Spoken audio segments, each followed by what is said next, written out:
তাজাওয়াজু তোমরা বিবাহ করো, আল ওয়াদুদা অধিক ভালোবাসিনী নারীকে, ওয়াল ওয়ালুদা অধিক সন্তান জন্মদানী নারীকে তোমরা বিবাহ করো। কেন?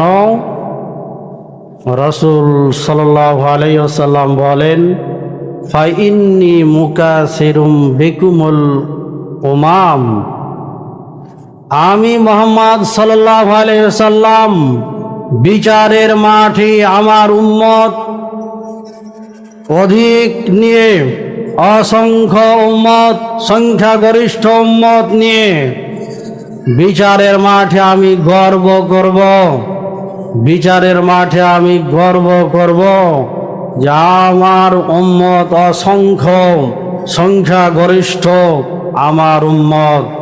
আমার উম্মত এই পৃথিবীতে দাসত্ব গোলামি করে বিচারের মাঠে উপস্থিত হয়েছে। আমার উম্মত অসংখ্য, অগণিত।